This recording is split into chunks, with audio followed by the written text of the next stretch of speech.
20 number तक हम लोग सॉल्व कर लिए थे। नेक्स्ट हम लोग 21 से कंटिन्यू करते हैं।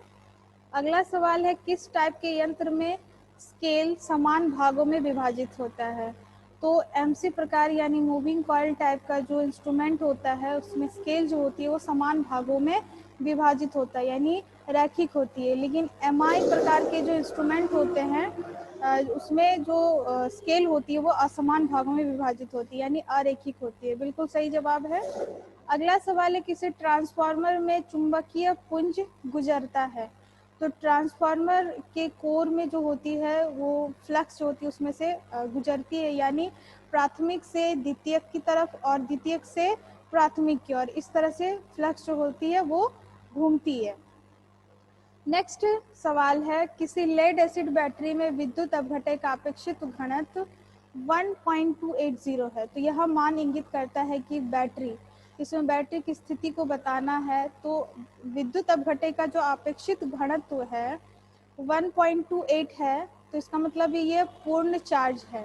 इसको 3 कंडीशन में डिवाइड कर सकते हैं, 3 स्थिति में। जैसे कि अगर अपेक्षित घनत्व 1.25 से 1.28 तक है तो इसका अर्थ होता है कि फुल चार्ज है बैटरी। अगर अपेक्षित घनत्व का मान जो है वो 1.25 से लेस देन है यानी 1.20 से 1.25 है तो उसको हम हाफ चार्ज के रूप में इसकी स्थिति को दर्शाते हैं। और अगर 2 से नीचे है यानी 1.18 उससे नीचे तो बैटरी को डिस्चार्ज नहीं करना चाहिए। तो इस स्थिति में हम कहते हैं कि बैटरी जो है वो पूरी तरह से डिस्चार्ज है। नेक्स्ट सवाल है, ट्रांसफार्मर के किस वाइंडिंग से लोड को संयोजित किया जाता है? तो ट्रांसफार्मर के जो सेकेंडरी वाइंडिंग होती है उससे लोड को कनेक्ट किया जाता है और प्राइमरी में सप्लाई दी जाती है। बिल्कुल सही आंसर है। अगला सवाल है, ट्रांसफार्मर का उपयोग किसके मान को परिवर्तित करने के लिए किया जाता है? तो ट्रांसफार्मर का उपयोग जो होता है वो वोल्टेज के मान को परिवर्तित किया जाता है। इससे या तो वोल्टेज को बढ़ाया जाता है या तो घटाया जाता है यानी स्टेप अप यानी स्टेप या फिर स्टेप डाउन। तो इस तरह से ट्रांसफार्मर का उपयोग जो होता है वोल्टेज के परिवर्तन यानी चेंज करने के लिए इसका उपयोग किया जाता है।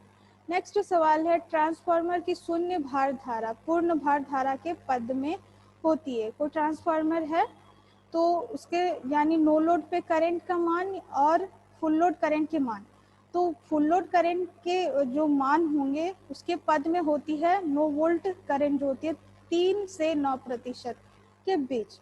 बिल्कुल सही जवाब है। अगला सवाल है, 3 फेज लाइन में परिपथ को ऑन और ऑफ करने के लिए सामान्यतः प्रयोग किया जाने वाला स्विच है।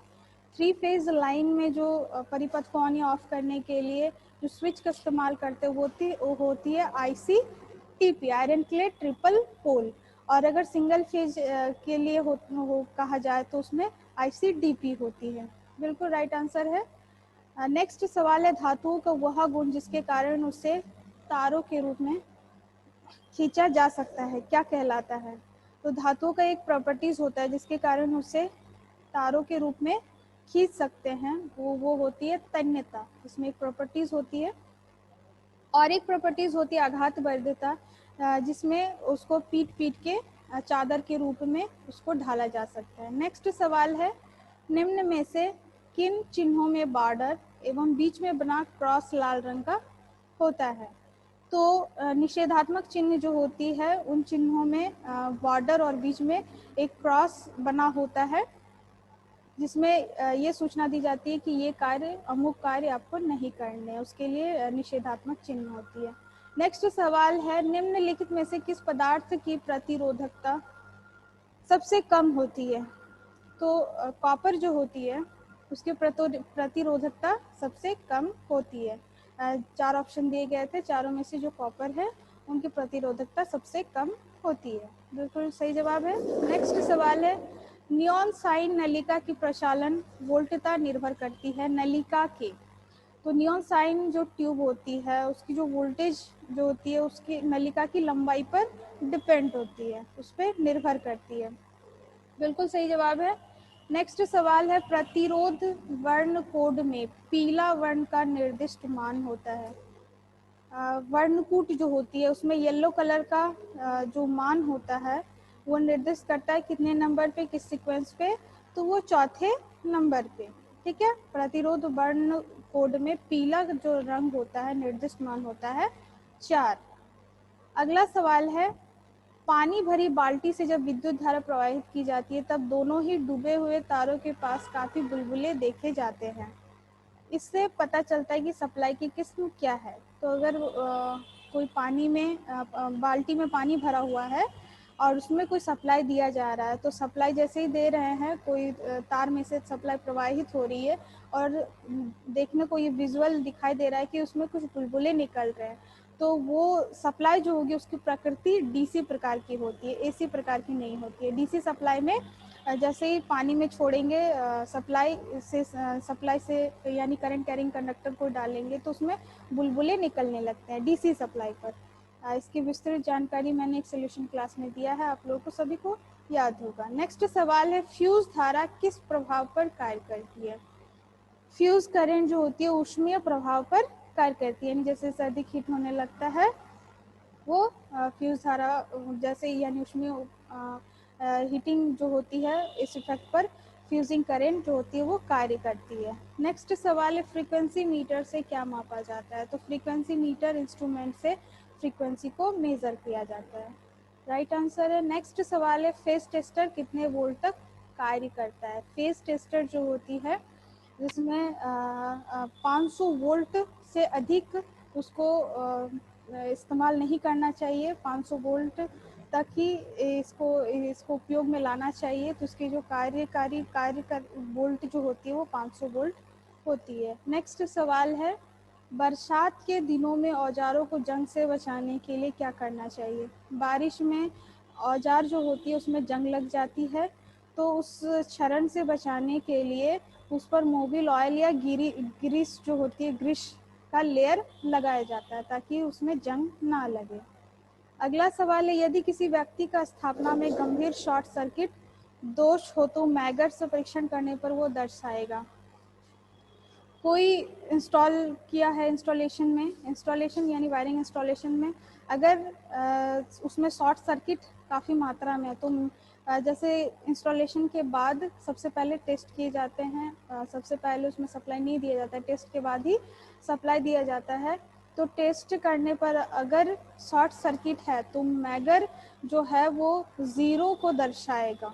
ठीक है, नेक्स्ट सवाल है, यदि दो ट्रांसफार्मर की वोल्टता भिन्न हो और उनका समांतर क्रम में प्रचालन करना हो तो वे देखो, तो ट्रांसफार्मर जो होती है अगर पैरेलल ऑपरेशन उसका कर रहे हैं, पैरेलल ऑपरेशन के कंडीशन में कुछ पॉइंट को जो पॉइंट होती है उसको फॉलो करना होता है, जो कि बहुत ही महत्वपूर्ण है पैरेलल ऑपरेशन में, कि उसका जो वोल्टेज अनुपात हो वो सेम हो, प्रति का इम्पिडेंस जो हो वो भी सेम हो, पोलैरिटी सेम हो, फेज सीक्वेंस सेम हो। तो ये सारी चीज़ें जो होती है इसको फॉलो करना चाहिए। तो अगर उसकी वोल्टेज भिन्न हो तो पैरेलल ऑपरेशन अगर हो रहा हो तो वो कार्य नहीं करेगा। नेक्स्ट सवाल है, वह आवृत्ति जिस पर एक्सएल बराबर एक्सी होता है क्या कहलाते हैं? तो ये जो टर्म है एक्सएल बराबर एक्सी को एसी परिपथ में एक्सएल और एक्सी अगर बराबर होता है यानी जेड इम्पिडेंस बराबर आर हो जाएगा, तो उस केस में जो फ्रीक्वेंसी होती है उसको रेजोनेंस फ्रीक्वेंसी कहते हैं यानी अनुनादी आवृत्ति। नेक्स्ट सवाल है, विद्युत की एक यूनिट किसके बराबर होती है?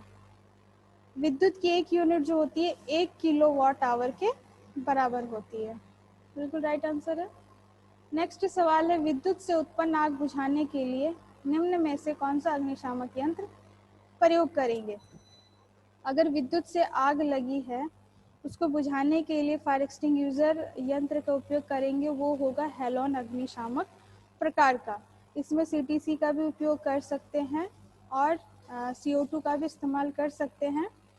चूँकि इसमें ऑप्शन में हेलोन अग्निशामक दे रखा है तो राइट आंसर को हम चूज करेंगे। इनमें से कोई भी अग्निशामक यंत्र से आप विद्युत से उत्पन्न आग को बुझाने के लिए इसका उपयोग कर सकते हैं। नेक्स्ट सवाल है, शंट के प्रतिरोध की तुलना में किसी अमीटर का प्रतिरोध होता है? शंट की जो प्रतिरोध होती है अमीटर के प्रतिरोध से इनकी दोनों की तुलना की गई है। तो आमीटर का प्रतिरोध जो होता है वो अधिक होता है शंट के प्रतिरोध की तुलना में। नेक्स्ट सवाल है, शुद्ध प्रतिरोध परिपथ का शक्ति गुणांक होता है। प्योर रेजिस्टिव सर्किट जो होती है उसका जो पावर फैक्टर होता है वो हमेशा एक ही होता है। नेक्स्ट सवाल है, सूचनात्मक चिन्ह का बैकग्राउंड का रंग कैसा होता है। सूचनात्मक चिन्ह, सुरक्षा चिन्ह जो होती है सूचनात्मक चिन्ह का एक प्रकार है, उसका बैकग्राउंड जो होती है पृष्ठीय क्षेत्रफल का जो कलर होता है वो हरा होता है। नेक्स्ट सवाल है, सर्किट ब्रेकर कब संचालित होता है। सर्किट ब्रेकर जब कोई सर्किट में कोई दोष उत्पन्न हो जाता है, उस समय ये सर्किट ब्रेकर स्वचालित संचालित होने लगता है और वो ट्रिप कर जाती है, फिर मेंटेनेंस के बाद वापस उसको उपयोग में लाया जाता है। तो सर्किट ब्रेकर जब कभी कोई लाइन में कोई दोष उत्पन्न हो जाता है, ओवरलोड या ओवर लीकेज करंट के केस में ये प्रचालित हो जाता है। नेक्स्ट सवाल है, हेक्सा ब्लेड की लंबाई नापी जाती है। हेक्सा ब्लेड जो होती है उसकी लंबाई को मेज़र करते हैं, जो दोनों पिन होल्स होते हैं वहाँ से जितनी उसकी डिस्टेंस होती है उस बीच की दूरी से, यानी दोनों पिन होल्स के केंद्रों के बीच की दूरी से इसकी लंबाई को मेज़र किया जाता है, हेक्सा ब्लेड की लंबाई को। बिल्कुल राइट आंसर है। नेक्स्ट सवाल है, हास्य कारक निर्भर करता है।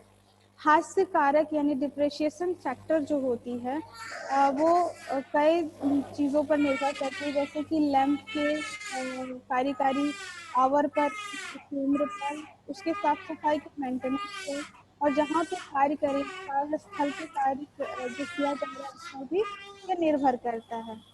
नेक्स्ट सवाल 50वां क्वेश्चन जो है वो हॉट वायर मीटर का उपयोग किया जाता है। हॉट वायर मीटर जो होती है उसका उपयोग जो एसी और डीसी दोनों प्रकार के में किया जाता है।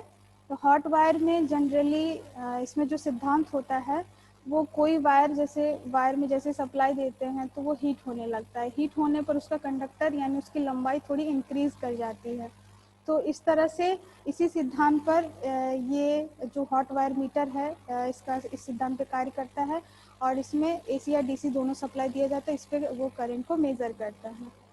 अब बताइए इसमें कोई डाउट किसी को? नहीं मैडम।